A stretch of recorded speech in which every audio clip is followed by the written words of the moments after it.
और इस वीडियो में हम बात करेंगे हिंदी मीडियम के कुछ स्टैटिक्स जो कि रिपोर्ट निकालती है यूपीएससी, उसके आधार पर। तो बिल्कुल शांतिपूर्वक देखिएगा इस वीडियो को, एक एक पॉइंट समझ लीजिए, उसके बाद सारे जो भी प्रश्न हैं आपके सभी का आंसर मिल जाएगा। हिंदी मीडियम से कितने सेलेक्ट होते हैं, कितने अपियर होते हैं, कितने एग्जामिनेशन मेंस में देते हैं, कितने चूज करते हैं हिंदी मीडियम, या फिर ऑप्शनल सब्जेक्ट आपको कौन सा चूज करना चाहिए हिंदी मीडियम के लिए, कौन सा बेहतर है, सक्सेस रेट किस सब्जेक्ट की बेहतर है हिंदी मीडियम के लिए या फिर अन्य लैंग्वेजेस में, तो वो सब हम देखेंगे यहाँ पर। तो ये है यूपीएससी एक रिपोर्ट जारी करती है, अभी हाल ही की रिपोर्ट जो है जारी कर दी है 2017-18। तो 2017-18 का ये डेटा है, 19 का अभी रिजल्ट आया है। इसके बाद में जो आएगी वो लगभग 1 साल के अंदर रिपोर्ट आएगी, है ना, 19 वाली। तो देखिए ये क्या है, मेंस एग्जामिनेशन में जो कंपलसरी पेपर होते हैं, आप सभी को पता है कंपलसरी पेपर कौन कौन से होते हैं। एक तो कोई भी एक लैंग्वेज लेनी होती है आपको, इंडियन भारतीय भाषा, जिसमें से ज़्यादातर लोग क्या लेते हैं, हिंदी ही ले लेते हैं। एक एसए का पेपर होता है, एक general studies first, second, third और फोर्थ, ये सभी क्या होते हैं, कंपलसरी पेपर होते हैं जो कि सभी को देने होते हैं। तो हिंदी भाषा को हम देखेंगे, देखिए हिंदी लैंग्वेज ये है और इंग्लिश लैंग्वेज यहाँ पर ये है। ये टोटल नंबर ऑफ कैंडिडेट्स हैं यहाँ पर, ठीक है। अब देखते हैं कि इंडियन लैंग्वेज जो भारतीय भाषा जो हिंदी आप लोग लेते हो कंपलसरी सब्जेक्ट के अंदर, यानी कि लिटरेचर नहीं, हिंदी लिटरेचर नहीं, जो हिंदी का जो पेपर होता है कंपलसरी जो कि 300 नंबर का आता है, जो क्वालिफाइंग नेचर का होता है, उसमें वो कितने लोग लेते हैं। तो अधिकतम जो है हिंदी ही, एक तो इंग्लिश होता है और हिंदी के रूप में आपको सबसे ज़्यादा जो है कैंडिडेट हिंदी का ही लेते हैं, बाकी की लैंग्वेजेस कम हैं, ठीक है। इंग्लिश का तो कंपलसरी होता ही है इसमें। 2018 में क्या हुआ, सीट्स कम थी तो टोटल नंबर ऑफ कैंडिडेट थे वो भी कम थे, इस वजह से क्या हुआ यहाँ पर ये भी कम रह गए। अब देखिए एसए का पेपर, यानी कि एसए का पेपर से हम ये जानेंगे कि 2017 में हिंदी मीडियम वालों ने कितने लोगों ने मेंस एग्जामिनेशन दिया। तो टोटल जो लोग हैं वो हैं आपके 1066 लोगों ने हिंदी माध्यम से मेंस एग्जामिनेशन दिया था 2017 में, और ये संख्या 18 में गिरकर कितनी रह गई, 889, ठीक है, 889, ठीक है। यहाँ पर टोटल जो कैंडिडेट थे वो भी कम हुए, लेकिन इंग्लिश लैंग्वेज का देखिए 11,740 लोगों ने टोटल इंग्लिश मीडियम में मेंस एग्जामिनेशन दिया, और 2018 में दिया 9,122 लोगों ने। तो इससे आपको एक अंदाज़ा लग जाता है कि मुश्किल से 800, 700, 800, 900, 10,000, बस इतने ही लोग टोटल जो 13,000 कैंडिडेट्स थे, 13,000 में से 1,000 लोगों ने ही बस मेंस एग्जामिनेशन हिंदी माध्यम वालों ने दिया। तो डेफिनेटली जब इनका रिजल्ट आएगा तो उसी रेशियो में फाइनल रिजल्ट आता है लगभग। इसी वजह से हिंदी मीडियम जो है देखिए घट रहा है, यहाँ भी घट गए लोग और यहाँ पर घट गए, और इस साल तो और सीट्स कम थी, तो इस साल जो रहा होगा वो लगभग 700 के आसपास या 600, 650, 700 के आसपास रहा होगा। क्या रहा होगा, मेंस एग्जामिनेशन दिया। तो सोचो जब 600-700 लोग मेंस एग्जामिनेशन दे रहे हैं तो उनके टोटल जो रिजल्ट होगा वो तो डाउन जाना ही जाना है। बहुत सारी ऐसी फैक्ट हैं जो मैं आपको बताऊंगा, है ना। तो ये कुछ फैक्ट हैं, इसकी मैं आपको कॉपी भी प्रोवाइड करा दूंगा। अब देखते हैं ऑप्शनल सब्जेक्ट को। ऑप्शनल सब्जेक्ट देखिए, ऑप्शनल सब्जेक्ट थोड़ा सा वीडियो भले ही लंबा चला जाए, लेकिन ध्यान से देखोगे सारी चीज़ें समझ में आएंगी आप लोगों को। वीडियो को लाइक और शेयर जरूर कर दीजिएगा। तो ऑप्शनल सब्जेक्ट ये था हिंदी वाला पोर्शन, ठीक है, हिंदी मीडियम वाला था। ये वाला जो पूरी लाइन है वो हिंदी मीडियम वाली है, यानी कि मान के चलिए एग्रीकल्चर किसी ने लिया है तो एक व्यक्ति ने 2017 में हिंदी मीडियम से एग्रीकल्चर लिया था और 2018 में एक व्यक्ति ने ही लिया। इसी प्रकार इंग्लिश लैंग्वेज में ये वाला है, इतने टोटल नंबर ऑफ सीट्स ये थी, ठीक है।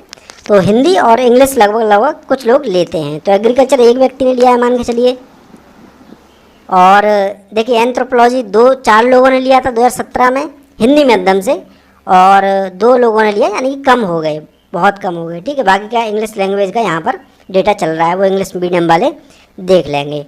अब जैसे मान के चलिए बॉटनी तक भी लिया है, 2018 में 2 लोगों ने हिंदी माध्यम से बॉटनी लिया है, और इधर केमिस्ट्री पहले लिया था 2017 में, 18 में किसी ने नहीं लिया। ठीक है, देखिए इंजीनियरिंग तक लोग लेते हैं हिंदी माध्यम में, ऐसा नहीं है एक व्यक्ति ने लिया। ठीक है, और इकोनॉमी भी देखिए लेते हैं। 2017 में 4 लोगों ने हिंदी मीडियम से लिया और 2 लोगों ने 2018 में लिया। बहुत कम लोग लेते हैं इकोनॉमी, ये रहा। और इलेक्ट्रिक इंजीनियरिंग और जियोग्राफी, सबसे ज़्यादा जो बढ़ोतरी हुई 2017 से 18 के बीच में वो जियोग्राफी सब्जेक्ट, भूगोल सब्जेक्ट से हुई। 2017 में 186 लोगों ने लेकर मेंस दिया था ऑप्शनल ज्योग्राफी को, और ज्योग्राफी बढ़ गई कब, 2018 में, तो इतने लोगों ने दिया। इसी प्रकार से सेकंड पेपर भी, फर्स्ट सेकंड पेपर तो वो वही है, वो लगभग वही लोग देते हैं। हिस्ट्री, जो कि सर्वमान्य सबसे ज़्यादा जो कैंडिडेट्स अपीयर होते हैं हिस्ट्री सब्जेक्ट से होते हैं, सदाबहार सब्जेक्ट माना जाता है हिंदी मीडियम के लिए। 2017 में 264 लोगों ने दिया, लेकिन 2018 में कम हो गए 219। ये शिफ्ट कहाँ हो गई, ऊपर जो सब्जेक्ट दिख रहा था यहाँ पर हो गई, कुछ अन्य जगहों पर हिंदी साहित्य वगैरह पर भी हो गए होंगे। ठीक है, लॉ लेकर भी लेते हैं। और एक जो मेन जो सब्जेक्ट है फिलॉसफी, 155 लोगों ने 2017 में दिया, उसके बाद 2018 में बहुत कम लोग हो गए, आधे के आसपास रह गए। ठीक है, 83 लोगों ने, यानी फिलॉसफी से भी लोगों ने मुंह मोड़ लिया, हिंदी मीडियम से जो तैयारी करने वाले हैं उन्होंने। ठीक है, वो शिफ्ट हो गए कहाँ पर, आपका अदर सब्जेक्ट में। पॉलिटिकल साइंस जो रहता है वो कम रहते हैं, कम लोग लेते हैं मेंस एग्जामिनेशन देने वाले। देखिए पॉलिटिकल साइंस 2017 में 48 लोगों ने दिया, और 2018 में इतने लोगों ने मेंस दिया, 58 लोगों ने। ठीक है, और इधर पब्लिक एड तो कम होता ही जा रहा है वैसे भी। 56 लोगों ने दिया था 2017 में मेंस, और 31 लोगों ने 2018 में मेंस दिया पब्लिक एडमिनिस्ट्रेशन लेकर के। हिंदी मीडियम वालों की बात हो रही है, ये केवल इंग्लिश मीडियम वाले यहाँ पर अपना डेटा देखते जाएंगे। ठीक है, सोशलॉजी भी कम लोग लेते हैं, 40 लोगों ने दिया 2017 में, 18 में 39 लोगों ने दिया, लगभग बराबर। ठीक है, ये हो गए ऑप्शनल सब्जेक्ट हो गए। अब मैं आपको थोड़ा सा कुछ डेटा और दिखाता हूँ जो काफ़ी इम्पोर्टेंट है आप लोगों के लिए जानना। काफ़ी एक तरह से आपको लगेगा कि नंबर ऑफ़ कैंडिडेट कितने अपीयर होते हैं, कितने बैठते हैं, कितने क्या होता है, उससे रिलेटेड 2017 का डेटा है ये डेटा जान लेना बहुत ज़रूरी है।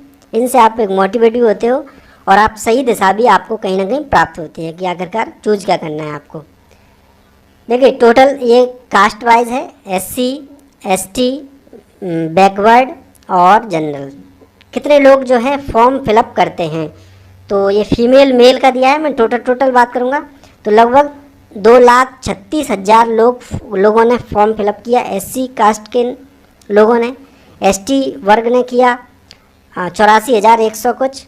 ठीक है, बैकवर्ड ने किया 2,40,000, और जनरल कैटेगरीज जनरल कास्ट ने किया आपका 3,86,775। बड़ा आश्चर्य है ये शेड्यूल कास्ट, जबकि कोई भी अटेम्प्ट नहीं है, कुछ भी नहीं है, फिर भी इतने कम लोग फॉर्म फिलअप करते हैं। जबकि सबसे कम जो कास्ट अगर देखा जाए रेशियो के अनुसार तो जनरल होती है, लेकिन सबसे ज़्यादा फॉर्म फिलअप कर रही है। यही है ऊंचा बनने का एक सपना जो है, ये लोग बताइए देख ही नहीं पा रहे हैं अभी। ठीक है, कम मात्रा में देख पा रहे हैं, इतनी जनसंख्या होते हुए भी फॉर्म फिलअप नहीं कर रहे हैं। फिर देखते हैं इतने लोगों ने तो फॉर्म फिलअप किया, और टोटल लोगों ने किया था लगभग क्या ये 9,47,000 लोगों ने टोटल किया था फॉर्म फिलअप।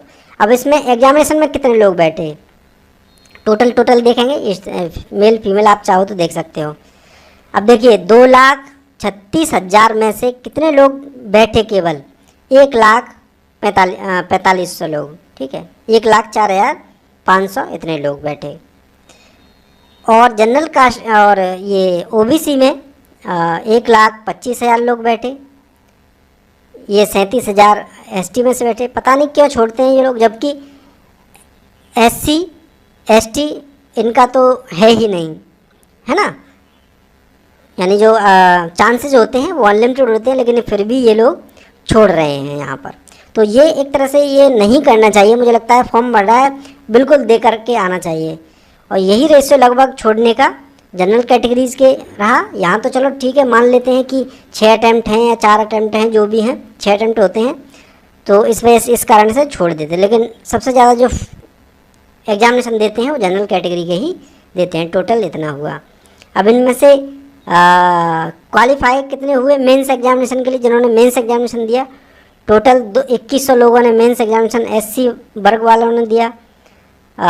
एसटी वालों ने 932 लोगों ने, 3500 लोगों ने दिया बैकवर्ड ने, और 6800 जनरल कैटेगरीज के लोगों ने दिया। ठीक है, ये एक फैक्ट है यहाँ पर। दूसरा फैक्ट आपका फाइनल का है जो कि यहाँ पर दिया हुआ है। ठीक है, अब एक नेक्स्ट लेवल पर चलते हैं, वैकेंसीज देख लेते हैं कितनी कितनी वैकेंसी रही। 2008 में जो वैकेंसी थी 881 थी, जो कि धीरे धीरे बढ़ती गई। ठीक है, बढ़ रही हैं यहाँ पर। 2012 में बढ़ी, 13 में बढ़ी, और 14 में अपने मैक्सिमम नंबर ऑफ सीट्स पर चली गई। 1300 इतनी सीट्स निकली थी 2014 के अंदर। उसके बाद जैसे ही सरकार चेंज हुई, उसके बाद जो है नंबर ऑफ सीट्स जो है डाउन होने लग गई। एकदम से 1100 इतनी हुई, फिर 1200 हुई, फिर ये 1058 हुई। 2018 में आपके 900 कुछ थी, और 2019 में 829 लोग पास हुए हैं, है ना। तो नीचे डिक्रीज होती जा रही हैं सीट्स। ये एक फैक्ट मिला यहाँ से। और देखिए यहाँ पर जो काफ़ी इंटरेस्टिंग चीज़ है वो ये है कि जो लोग बैठते हैं सिविल सर्विसेज एग्जामिनेशन, 2017 का डेटा है ये, बैठते हैं तो वो किस सब्जेक्ट से बैठते हैं, किस स्ट्रीम से बैठते हैं। तो बैचलर डिग्री वाले जो होते हैं, वो टोटल बैचलर डिग्री वाले जो होते हैं वो होते हैं आपके 1996। और इसमें से कितने सेलेक्ट हो गए? 1996 में से 821, 41% इनका रेशियो है सफल होने का। तो काफ़ी अच्छा है बैचलर डिग्री में। ये होगी एक बैचलर डिग्री। दूसरा हायर डिग्री जो होती है वो, ठीक है, MA, MSc, ठीक है, MD, इस प्रकार की चीज़ें, वो इतने लोग थे। इसमें भी लगभग रेशियो उतना ही है पास होने का। अब इनके अंदर देखते हैं ह्यूमैनिटीज़ वाले। ह्यूमैनिटीज़ आप सभी जानते हैं, आर्ट साइड जो लेते हैं वो, तो आर्ट साइड वाले जो कैंडिडेट हैं वो, उनकी जो सक्सेस रेट है वो सबसे ज़्यादा है। ये देखिए 44%। और सबसे ज़्यादा जो नंबर ऑफ सीट्स जो कैंडिडेट जो सबसे ज़्यादा बैठते हैं वो बैठते हैं इंजीनियरिंग वाले। इंजीनियरिंग वाले मेंस एग्जामिनेशन में सबसे ज़्यादा बैठते हैं, इंटरव्यू तक पहुंचते हैं, इंटरव्यू तक सबसे ज़्यादा पहुंचते हैं। ये देखिए 1500 इतने लोग। और फाइनल जो है इनमें से सेलेक्ट होने वालों की संख्या, का तात्पर्य ये है कि सेलेक्ट जितने लोग हुए टोटल, उनमें सबसे ज़्यादा जो सेलेक्ट होते हैं वो इंजीनियरिंग बैकग्राउंड वाले होते हैं। यहाँ पर देखना है ह्यूमैनिटीज़ वाले कम होते हैं, 106 ही लोग हो रहे हैं, और इधर 637, 106 और इधर 137। सक्सेस रेट भले ही कम है, ठीक है। इधर देखिए, ये इधर की साइड में डेटा दिया हुआ है, तो ये आपको डेटा मिल गया, ठीक है। अब ये सब्जेक्ट, किस सब्जेक्ट से कितने लोग सक्सेस रेट ज़्यादा है, किस सब्जेक्ट की सक्सेस रेट ज़्यादा है, यानी कि आप यदि कोई ऑप्शनल लेते हो, उस ऑप्शनल से कितने लोग सेलेक्ट हो जाते हैं, ठीक है। तो देखिए यहाँ पर एग्रीकल्चर से 12% है। इतने लोग 89 लोगों ने 2017 में दिया, और 11 लोग सेलेक्ट हो गए, ठीक है। और इसी प्रकार से ज़्यादा से ज़्यादा सब्जेक्ट वाले देख लेते हैं हम। एंथ्रोपोलॉजी से 880 लोगों ने दिया, 85 लोग सेलेक्ट हुए। रेशियो कितना है? 9.7%। और बाकी केमिस्ट्री और हिंदी मीडियम से रिलेटेड देख लेंगे, ठीक है। ज्योग्राफी में कितने लोगों ने दिया? 2669 लोगों ने दिया, और सेलेक्ट कितने हुए? 147, यानी कि 5.5। ये ज़रूर देखिएगा सक्सेस रेट क्या है इनकी। तो 5.5 है ज्योग्राफी की, ठीक है। अब इधर हिस्ट्री की भी देख लेते हैं। हिस्ट्री इतने लोगों ने दिया, 1000 इतने नो और इतने सेलेक्ट हुए, ठीक है। सक्सेस रेट 5.5 है, ज्योग्राफी की हिस्ट्री की बराबर है, ठीक है। नेक्स्ट और देखते हैं हिंदी लिटरेचर लेते हैं। कितने लेते हैं? 267 लोगों ने लिया 2017 में हिंदी लिटरेचर सब्जेक्ट, और 19 लोग केवल सेलेक्ट हुए। 7.1% आ रही है यहाँ पर रेशियो निकल कर, यानी कि हिस्ट्री और ज्योग्राफी से बेहतर है हिंदी, और हिंदी से भी बेहतर जो आ रहा है, जो हिंदी मीडियम वाले भी लेते हैं कहीं ना कहीं, वो आ रहा है पब्लिक एड। 10% सफलता के चांसेस हैं उसमें, ठीक है। तो आप इस प्रकार से चूज कर सकते हो। इसको मैं डिस्क्रिप्शन या फिर कमेंट बॉक्स में दे दूंगा। वैसे मेन बातें मैंने बता दी हैं। वीडियो को लाइक और शेयर ज़रूर कर दीजिए। उम्मीद है आपको इससे थोड़ी हेल्प मिलेगी, चीज़ों को जानकारी आपको मिलेगी, कितने सब्जेक्ट किससे कितने लोग कैंडिडेट बैठते हैं इस प्रकार से। तो इस वीडियो को लाइक शेयर कर दीजिए।